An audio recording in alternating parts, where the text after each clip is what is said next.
My name is Jenna Thompson, age 35, and I never thought my own father would humiliate me on the night I tried to honor him. At his retirement speech, in front of 100 people, he thanked my brothers and called me a failure without even blinking. What I did next wasn't out of revenge, it was out of heartbreak. And when he opened the box, I gave him, everything changed. This is the story of a daughter who stopped chasing approval and finally found her voice. If you've ever felt unseen by someone you loved, you're not alone. So, tell me where you're watching from and hit subscribe if stories like this speak to you. Let's begin. The banquet hall was drowning in warm light, but all I could feel was cold. Chatter echoed off the high ceiling, laughs, glasses clinking, silverware tapping porcelain plates. They were all here for him. His co-workers, old golf buddies, even that smug neighbor who used to call me the artsy disappointment. And me? I sat at table 7, next to the floral arrangement, with a lump in my throat and a perfectly wrapped gift on my lap. I hadn't seen my father in over 6 months, not since the last family dinner, where he told a joke about me in front of everyone. Something about starving artists and wasted potential. Everyone laughed, except me. But tonight wasn't about me. It was his big moment, retirement after 41 years of service at the same engineering firm. The man who built half the buildings in downtown Atlanta was finally being honored. He stood at the podium now, tall as ever, in his tailored navy suit, gripping the mic like it owed him something. His salt and pepper hair gleamed under the lights. "Before I wrap up," he said, smiling like a politician, "I want to talk about my kids." I stopped breathing. "They're all great in their own ways," he said, looking over at my brothers, Michael and Adam, both engineers, both successful, both clones of him in slacks. Michael runs his own firm now. Adam just bought his second rental property. I couldn't be prouder. Then he paused, and his eyes drifted to me. "And Jenna," he chuckled. "Well, Jenna took the scenic route." The room erupted in polite laughter. My stomach turned. I stared down at the ribbon in my hand, suddenly too tight. "She's always been creative," he continued, "full of ideas. Not sure where they all landed, but hey, life's a journey, right?" My cheeks were burning. I felt microscopic, like I had been swallowed whole by that chandelier light. Even my mom gave him a quick side glance, the kind she used when he was pushing it. But he didn't stop. "I remember when she painted our garage door blue and called it modern art," he laughed again. "The HOA didn't quite agree." I laughed too, quietly. The kind of laugh you make when you're trying not to cry. My fingers dug into the velvet box hidden beneath the wrapping paper on my lap. I had worked on it for 3 months, a custom portrait, hand-painted from scratch, layered with ink, oils, and gold leaf. It was the best work I had ever done. A tribute, a thank you, a peace offering. But now, it felt like a joke, like I had walked into a battlefield with a birthday card. My mom reached under the table and gently squeezed my hand. Her thumb brushed across the back of mine. It was her way of saying, "Breathe." I nodded. Barely. After his speech, the room stood in ovation. He stepped down, shaking hands, back-patting, taking pictures. I stayed seated, glued to the chair like shame was weighing me down. But then, something inside me shifted. I stood up, straightened my dress, and walked toward him. He didn't see me at first, too busy talking to a colleague from the firm. "Dad?" I said. He turned, mildly surprised, eyes flicking from my face to the gift in my hands. "Oh, hey, kiddo," he said. "I made something for you." He took the box slowly, like it was heavier than it looked. The room didn't quiet, but my world did. Everything tunneled into that moment, the moment he would open it. He unwrapped the paper, peeled back the lid, and pulled out the painting. A beat passed, then another. The portrait showed him sitting on the front porch of our old house. the golden hour sun casting long shadows, a smile on his face as he looked out toward the horizon. It was how I remembered him before the sarcasm, before the lectures, before the divide, before I knew I wasn't what he wanted. He didn't say a word, just stared. I could feel the attention turning. A few guests noticed the silence between us. A few glanced at the painting. Finally, he looked up. His voice cracked as he spoke. "Is this me?" I nodded. "It's how I remember you, when I still thought I could be like you." His mouth opened, then closed. And that's when the tears welled up. Not in my eyes, but in his.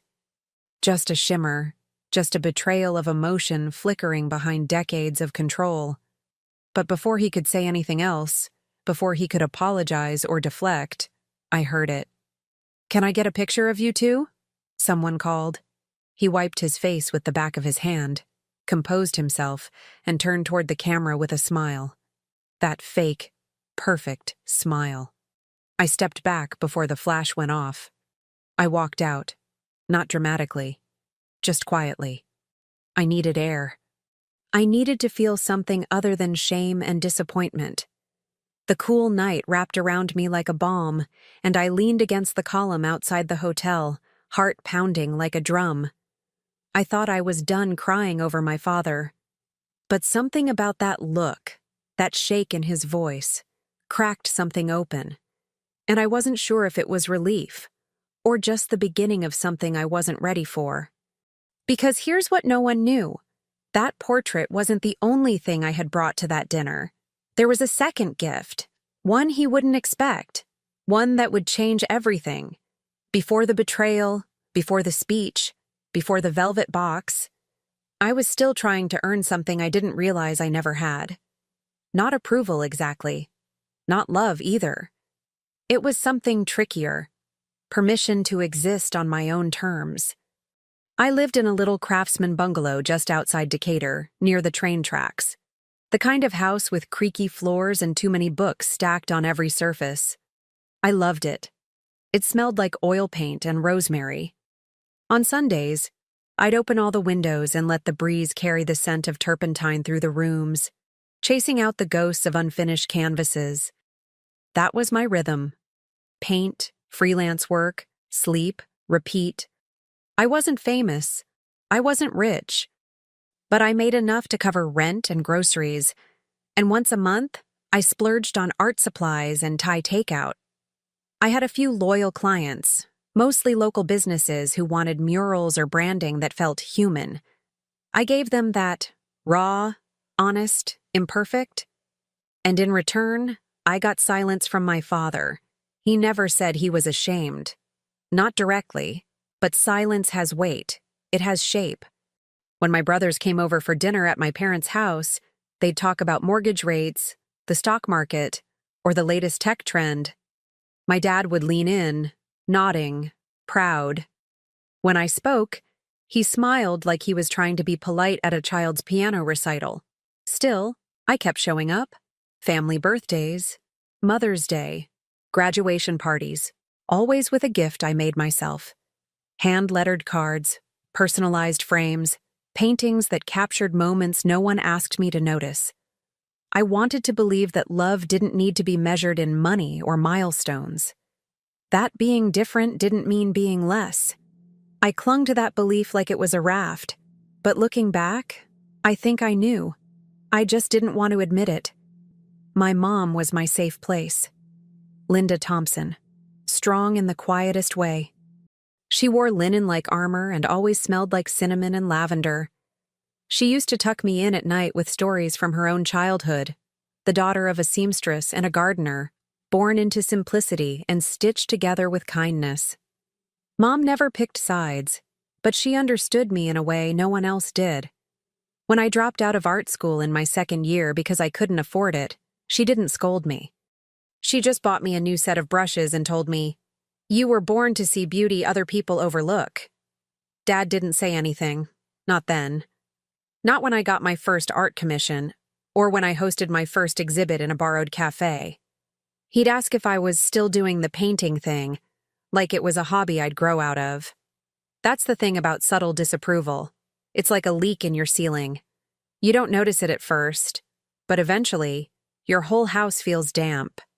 Michael and Adam were good brothers, in that distant, masculine way. They didn't tease me like they used to when we were kids, but they didn't ask many questions either. We were raised to play roles. Michael was the leader. Adam was the achiever. I was the dreamer, which sounded lovely until you realized how patronizing it became in adulthood. When we were little, I used to build castles out of cereal boxes and scrap fabric in the backyard. My dad would step over them without a glance, heading toward the lawnmower or the toolbox. But when Michael built a birdhouse, Dad bought him a toolkit. When Adam won a spelling bee, he got ice cream and applause. It was never cruel, never obvious. That was the worst part.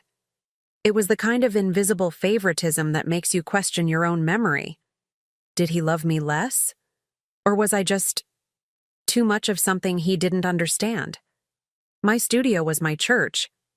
A sunlit room at the back of my house with mismatched furniture, cracked mason jars filled with brushes, and half-done canvases lining the walls. I painted memories, moments that felt like whispers in a storm. A stranger helping an elderly woman cross the street. The look in a child's eyes before they burst into laughter. The loneliness of empty swings at dusk. One day, I painted a piece of my father. Not literally.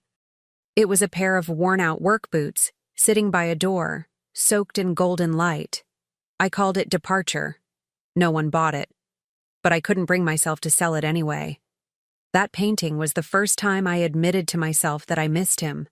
Or rather, missed the version of him I thought I'd one day get back. There were red flags, of course. Foreshadowing and casual cruelty. Like the time I showed him a painting I made of our old house, the one we lived in before he got promoted and moved us into the suburbs. He looked at it and said, "You painted the siding the wrong color." Or the time I invited him to my gallery showing downtown art and he said, "I've got a golf tournament that weekend. Maybe next time." But the worst was this. When I landed a feature in a regional magazine, a 3-page spread with photos, quotes, and everything, I mailed him a copy. He never mentioned it. Weeks later, when I brought it up, he just said, "Oh, yeah, I skimmed it. Nice pictures." That's when I stopped trying to impress him. But I hadn't stopped wanting him to be proud. There was one person who always believed in me, though, Mr. Hanley, my high school art teacher. He once told me, "Jenna, you don't just paint what you see.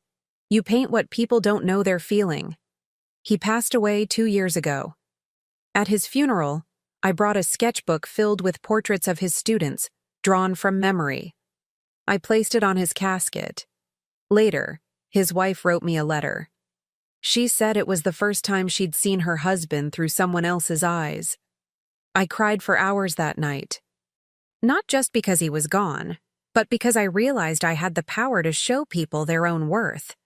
And maybe I'd been waiting for someone to do that for me.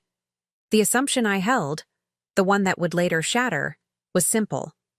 I believed that love, even if unspoken, would eventually recognize itself.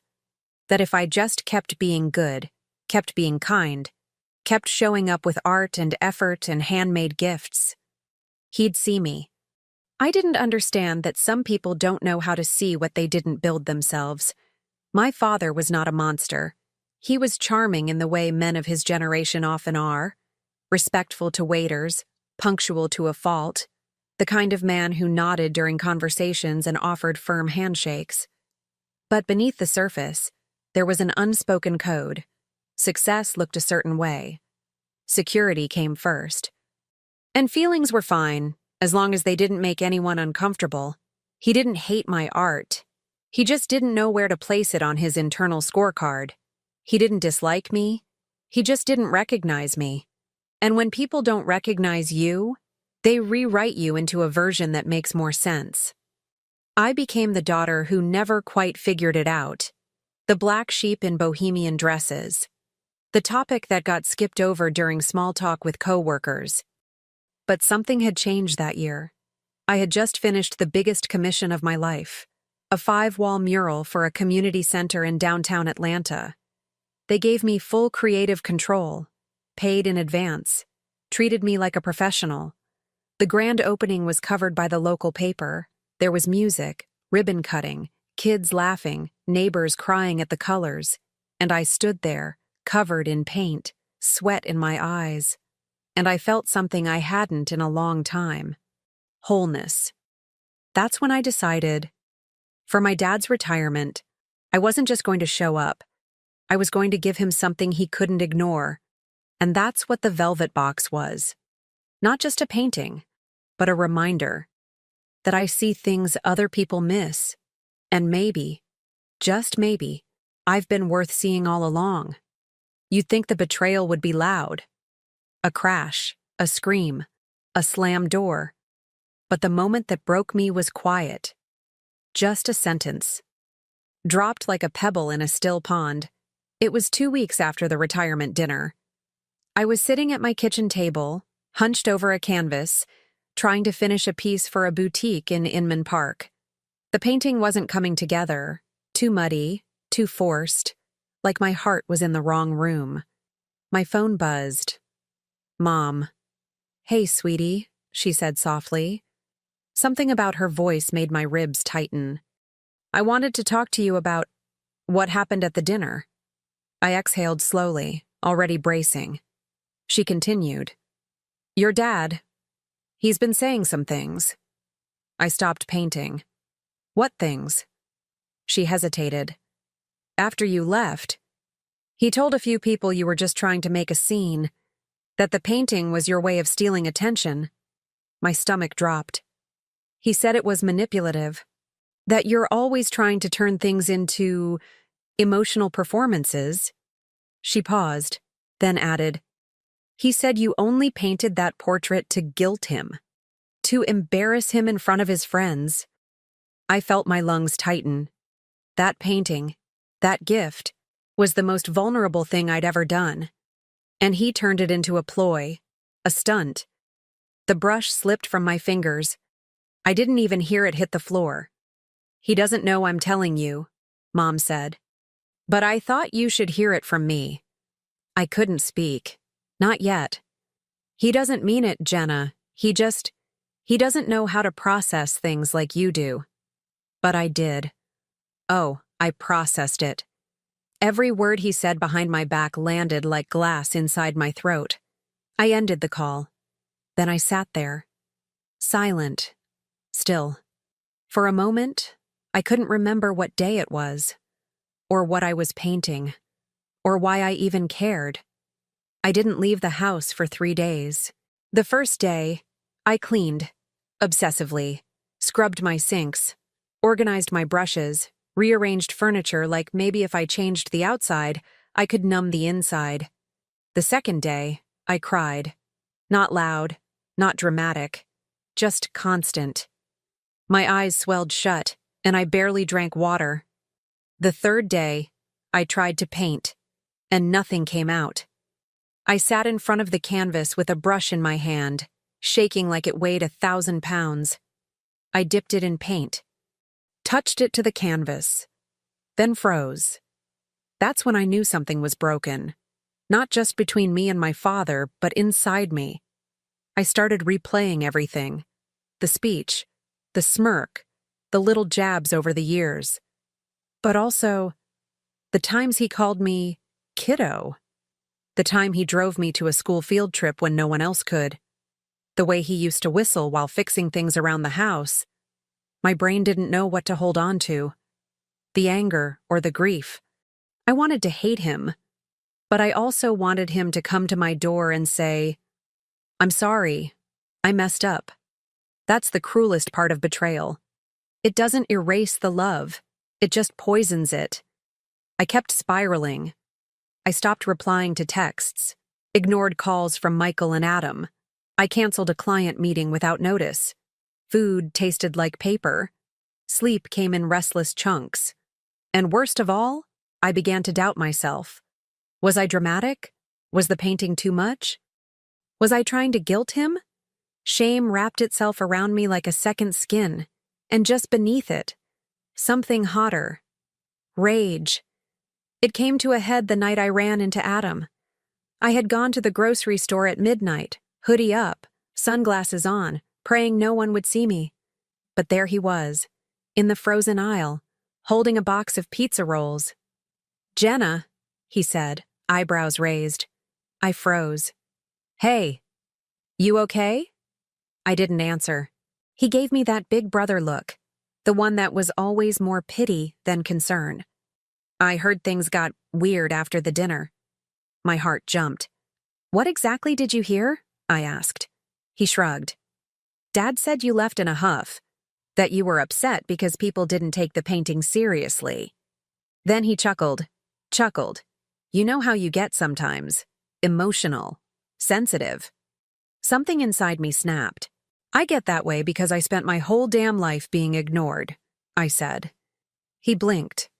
"I gave Dad the best thing I've ever made, not for attention, but because I thought maybe, just maybe, he'd see me for once." "Jenna." "No," I said, voice trembling. He took something sacred and made it a punchline. Again.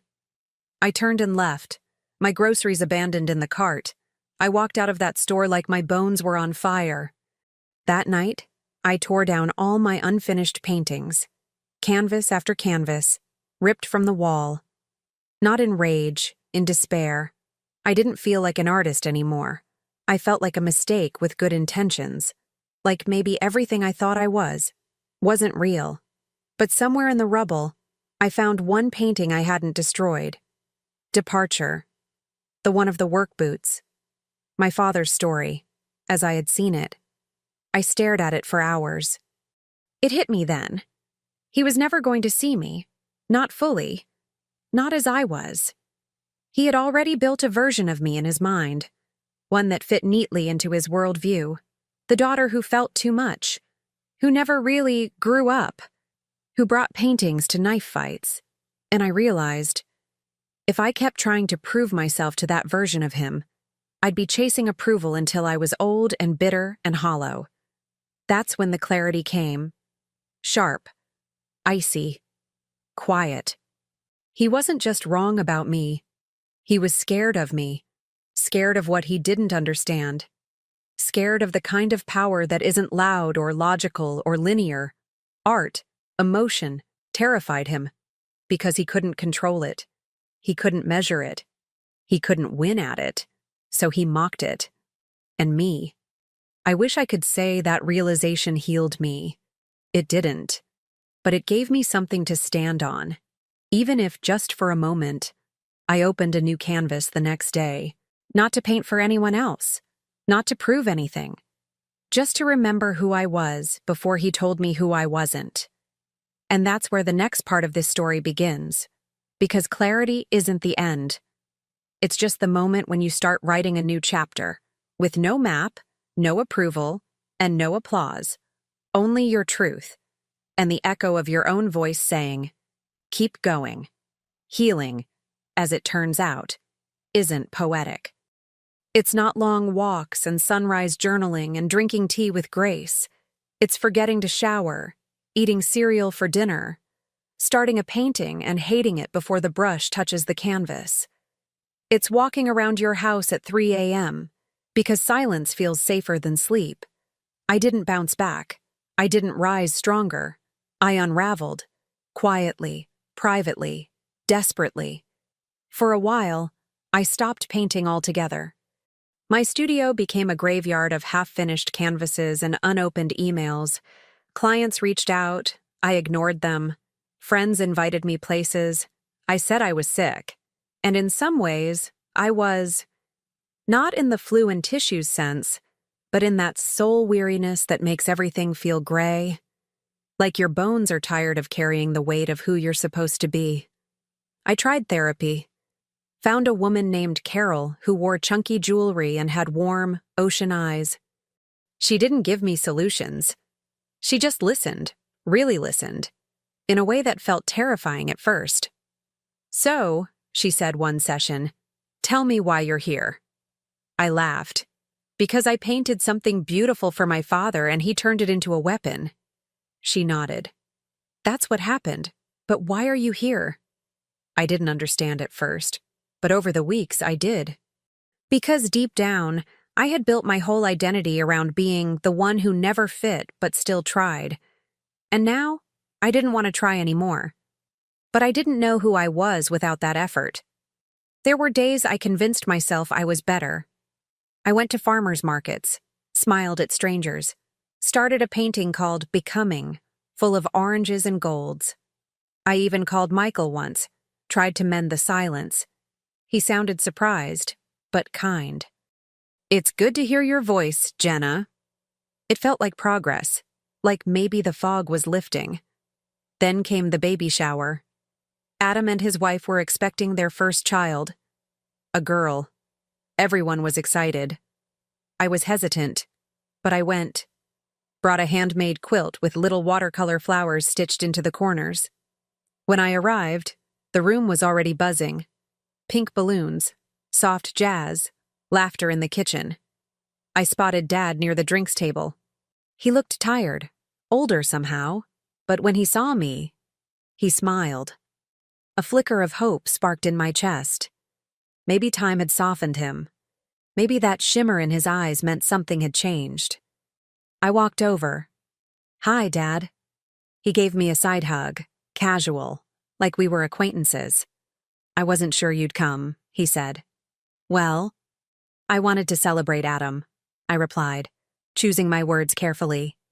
Then came the blow, soft, subtle, cruel. Just don't make it about you this time, okay? I blinked. What? He sipped his drink, shrugged. Last time, you kind of stole the spotlight with the painting and all. Let's keep today light, yeah? Then he walked away.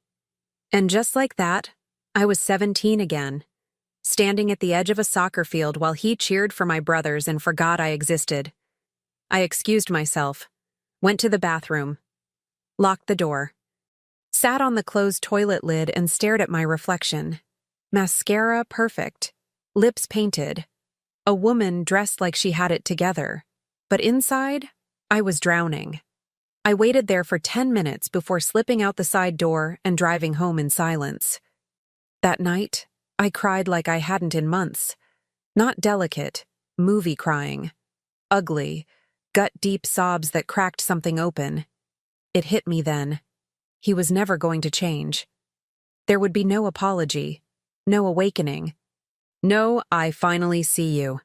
And as much as I wanted healing to be forgiveness and light, sometimes healing is letting go of what will never be whole. The next morning, I packed up the last few paintings I had saved, even Departure. I wrapped them in cloth and drove to a women's shelter downtown, donated them without explanation. Then I went home and made a decision that gutted me. I blocked my father's number, then Adam's, then Michael's. Not because I hated them, but because I had finally accepted something brutal and honest. Sometimes family doesn't break you with fists, they break you with forgetting. For a few weeks, I drifted, woke up late, took long walks with no direction, listened to old voicemail messages from Mr. Hanley. I found one where he said, "Don't let the world dull your lens, Jenna. What you see is sacred." I played that one every night before bed. It became my lullaby. Then, one afternoon in October, I wandered into an art co-op near Grant Park. I hadn't been there in years.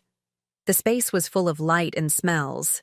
Sawdust, ink, clay. I watched a woman teach a group of kids how to paint with coffee and wine. They were giggling, splashing, making a mess. She noticed me watching and waved. "You looking for someone?" I shook my head. "No, just remembering." She smiled. "You ever taught before?" I blinked. "No, just painted." She handed me a flyer. "Volunteer night, Fridays. We could use someone like you." That was the first breadcrumb back. I started showing up on Fridays. At first, I just handed out brushes, filled water cups, cleaned tables, but eventually, they asked me to demo something. I taught the kids how to paint stories, not pictures, how to make colors talk, how to turn emotions into shapes. One little girl named Maya painted a tornado with a heart inside it. When I asked her what it meant, she said, "It's how I feel when I'm scared but trying to love anyway." I almost cried on the spot, because that was it. That was me. Weeks passed. My hands remembered their purpose. I started painting again. Small at first, postcards, bookmarks, quick sketches. Then one day, I opened a new canvas. White, clean, daring. I titled it, "Still Here," and I painted a woman standing in a field of mirrors. Everyone cracked, but still reflecting light. That was me. Broken, but not gone. Not yet. The biggest shift wasn't loud. It was this. I stopped needing my father to see me. Instead, I started seeing myself. Not as the girl who tried too hard, but as the woman who survived never being seen, and still made beauty anyway. That's a different kind of strength. One they don't teach you. One you earn, scar by scar. But healing isn't linear. I had one more fall coming, one more twist, because just when I thought I'd finally risen from the rubble, my past came knocking, in the form of an email, subject line, "Atlanta Spotlight, Featured Artist Invitation." The local paper had chosen 5 artists to feature in a winter series. One of them was me. They wanted to photograph me, my studio, my work, and asked if they could speak to my family. Family. The word hit like a slap. I stared at the email, trembling. Was this the moment I proved I was worth something? Or was it the final test, to show myself I didn't need anyone else's approval to matter? I clicked reply. Typed, "I'm honored to be included. You're welcome to photograph my studio and speak to my clients, but please do not contact my family. My art speaks for itself." Then I pressed send, and for the first time in a long time, I felt free. It didn't happen all at once. There was no grand epiphany, no sunrise that turned me into someone new. It was quieter than that. It was the first time I woke up and didn't feel like crying. The first time I looked in the mirror and didn't flinch. The first time I walked into my studio, tied my apron, and thought, "I'm ready." I started rebuilding my life like a mosaic, piece by jagged piece. Friday art nights turned into Saturday workshops. Then, someone at the co-op asked if I could teach a monthly class. Then someone else asked if I'd mentor their daughter. Within 6 months, I had a waiting list. I opened my own space, just a tiny studio gallery hybrid tucked between a flower shop and a bakery in Candler Park. The walls smelled like sawdust and citrus. I painted them sage green and hung my work with gold clips. The sign on the door read, "Thompson Studio, Art for the Soul." People wandered in. Some bought prints, others just stood quietly, staring at the pieces, wiping tears they didn't expect. And for once, I wasn't shrinking. I was witnessing. I stopped needing applause. I stopped explaining myself. I stopped justifying my joy. Instead of chasing love, I started cultivating it. With friends, with students, with myself. I made peace with solitude, learned how to cook again, started journaling with my morning coffee instead of doom scrolling.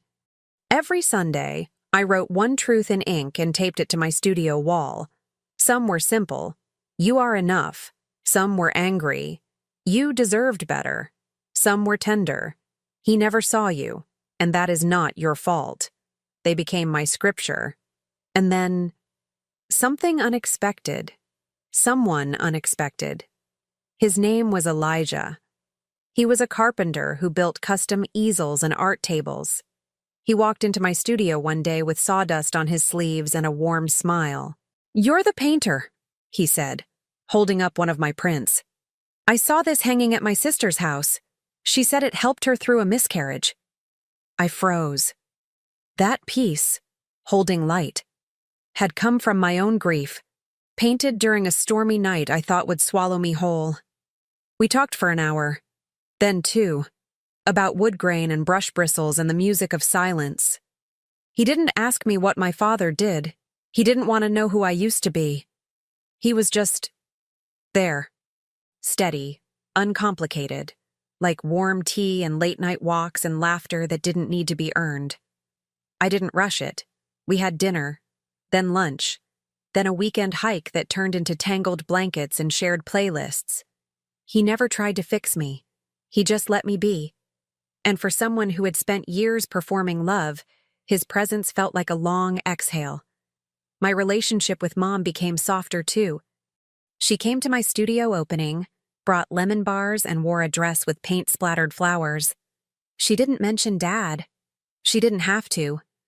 When she saw a piece called Inheritance, a swirl of blue and rust and copper, she reached for my hand and whispered, "He doesn't know what he lost." I didn't cry. I just squeezed her hand back, because the truth was, I did. By spring, the Atlanta Spotlight feature came out. 3 full pages. Photos of me painting, smiling, laughing. The headline read, "The Artist Who Paints the Invisible." I framed a copy. Not for my studio, for myself. So I'd never forget, my value didn't need a podium to exist. One morning, I walked past a downtown billboard and saw one of my mural pieces on it. Rooted. I stood there, blinking at it like a ghost from my past had stepped into the sunlight. And for the first time, I wasn't angry that Dad would probably never see it. I was just proud that I did. That I built this life with my bare hands and my aching heart. That I didn't give up when it would have been easier to disappear. But healing doesn't erase memory. It just puts it in its place. There were still moments, when I walked through certain neighborhoods, or caught the smell of his cologne on someone else, that my stomach tightened. Not in grief, not in longing, in recognition. That man will always be part of my story. But he's no longer the one holding the pen.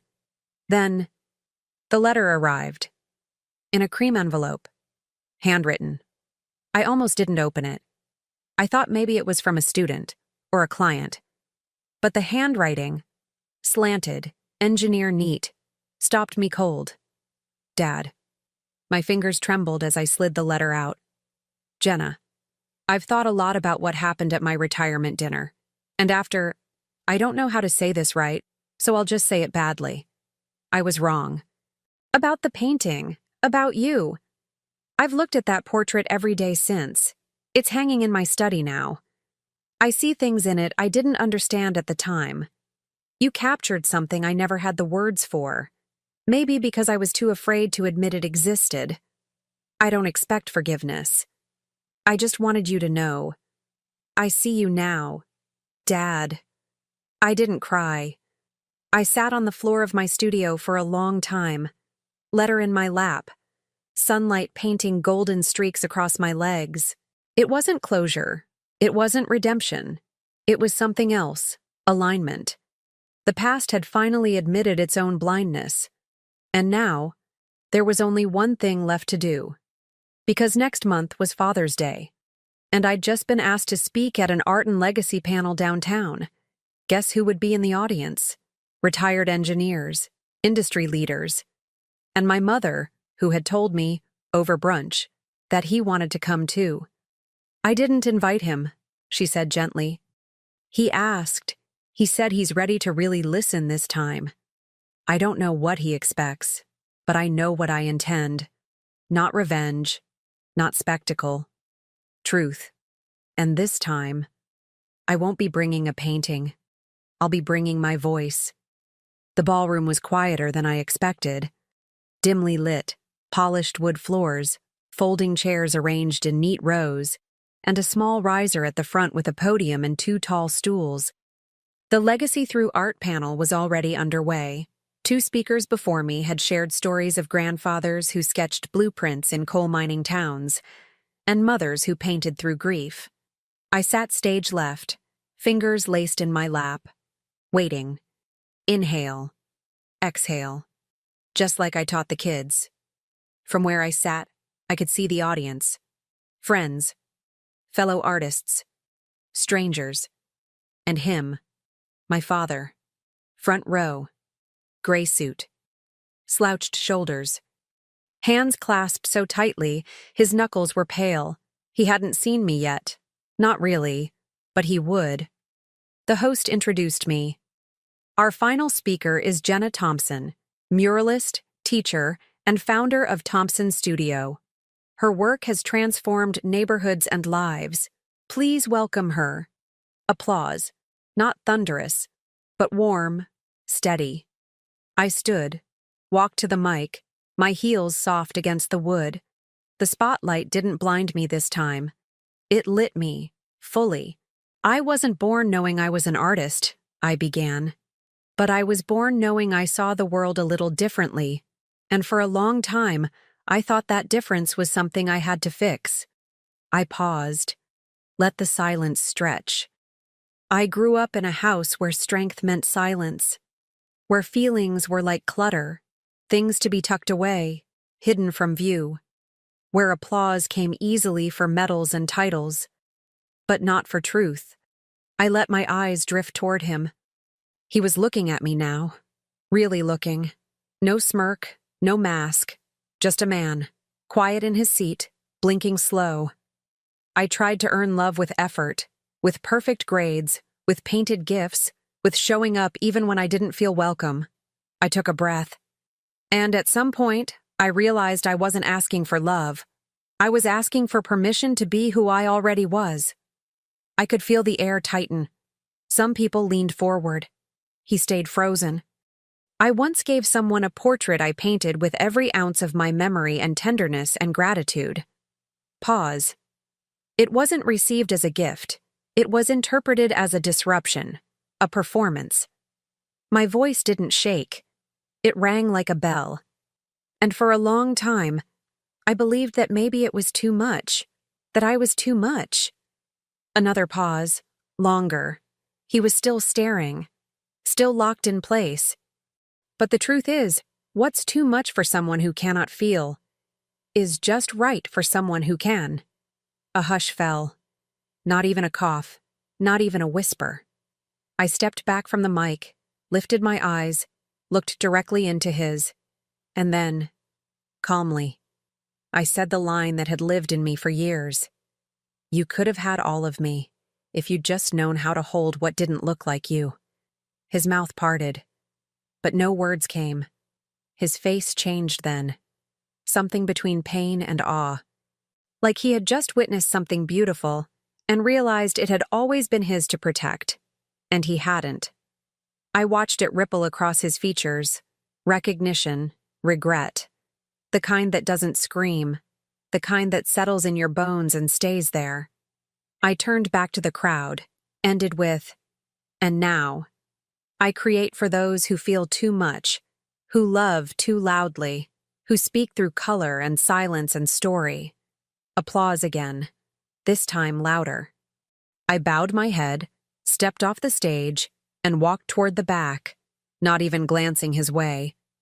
Let him sit with it. Let the truth echo. Let the stillness speak louder than I ever could. Outside, dusk had painted the sky lilac. The city hummed around me, not rushing, not shouting, just existing. I stood under the streetlight, waiting for my Uber, when I heard the soft crunch of shoes behind me. He approached slowly. Jenna. I didn't turn right away. Then I did. But I said nothing. He looked older, smaller, like time had suddenly caught up to him. He clutched a folded program from the panel in his hand, bent and wrinkled at the edges. I heard every word, he said quietly. I nodded. I deserved it, he added. All of it. I studied him for a moment. This man I had once tried to become, then tried to fix, then tried to forget. Now, I saw him for what he was. A man shaped by fear, too proud to bend until something inside him cracked first. I didn't say it for punishment, I said softly. I said it for peace. He nodded, tears rising. I was scared of how much you felt. I didn't know how to love that. I met his eyes. I know, I whispered, but I don't carry that weight anymore. He opened his mouth like he wanted to say more, but I'd said enough. My ride pulled up. I stepped in. As the door closed, I looked back one last time. He was still standing under the streetlight, alone, holding the paper like it might tear if he let go. That was the last time I ever tried to make him understand me, because he finally saw me. But more importantly, I saw me first. A few weeks later, I found myself standing in the backyard of my studio with a cup of mint tea, barefoot in the grass. The air was heavy with spring, and the wind moved slow, like it was listening. The mural I'd been painting on the back brick wall was finally finished. It was simple. A woman with her eyes closed, surrounded by floating fragments, torn letters, broken clocks, scattered leaves. But instead of falling, the pieces were orbiting. Like even what had once been shattered had found rhythm again. I called it gravity, because that's what healing felt like now, not flying, not soaring, just returning to earth, steady, held. There were no fireworks, no final showdown, just space. Space between what happened and what mattered, between what broke me and what built me back. I didn't call him again. He didn't write, and I was okay with that. Some chapters don't need sequels, they just need silence to settle the dust. One morning, I cleaned out the drawer where I kept old sketchbooks, tucked between loose pages and color swatches. I found a folded sheet of paper, one I had written 2 years ago but never sent. It was a letter to him. Dad, I used to think if I could just make you proud, I'd finally feel like I mattered. But now I know that was never my job. I'm not here to mirror you. I'm here to be me. And I forgive you for not seeing me sooner. I forgive myself for waiting so long. I folded it back up, lit a candle, burned the page slowly, letting the ash fall into a ceramic bowl. Some things are lighter as smoke. Life moved in quiet ways after that. I started each morning with a walk to the park, watched the same bluebird land on the same bench each day like it was clocking in. I painted in silence more often now. No music, no deadlines, just brush, breath, presence. I taught Maya how to mix skin tones from scratch, helped a woman in her 70s paint her late husband from memory, watched a teenage boy create a piece called How I Learned to Cry, using nothing but charcoal and thumbprints. These moments stitched me together in places therapy never reached.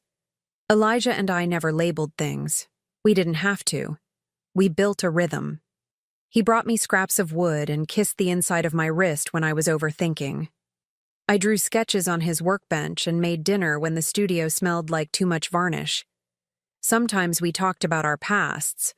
More often, we didn't. We lived forward. That was enough. One night, while closing the studio, I found a note taped to the front door. It was written in pencil. No signature. I don't deserve a place on your wall, but I'll always carry what I learned from you. Thank you for painting what I never had the words for. I stood there in the dark, holding it against my chest. I didn't need to know who left it, because that note wasn't just for me. It was for every version of me who had once asked, "Is it too much to be this soft?" Now I knew the answer. No, it's everything. There's a beauty that comes when pain no longer has the final word, when your story stops being a wound and starts becoming wisdom. I don't flinch when people ask about my family anymore. I just say, it's complicated, but I'm at peace, and I mean it, because peace isn't the absence of history. It's the presence of wholeness, even in the ruins. On the 1-year anniversary of the retirement dinner, I didn't light a candle. I didn't cry. I didn't revisit the painting. I went to the farmer's market, bought strawberries, and had coffee with my mom. She laughed harder than I'd seen her laugh in years. She looked free, and I realized healing travels sideways sometimes. We don't just do it for ourselves. We give other people permission when we do it out loud. The mural out back started to fade that summer. The sun bleached the gold, and a crack ran through the woman's shoulder. I thought about repainting it. Then I didn't, because some beauty is meant to fade. To remind us that what matters isn't perfection. its presence. This is not a story about revenge. It's not even a story about forgiveness, really. It's a story about choosing yourself, again and again, even when it hurts. Especially when it hurts. And realizing you never needed to be chosen first to belong to your own life.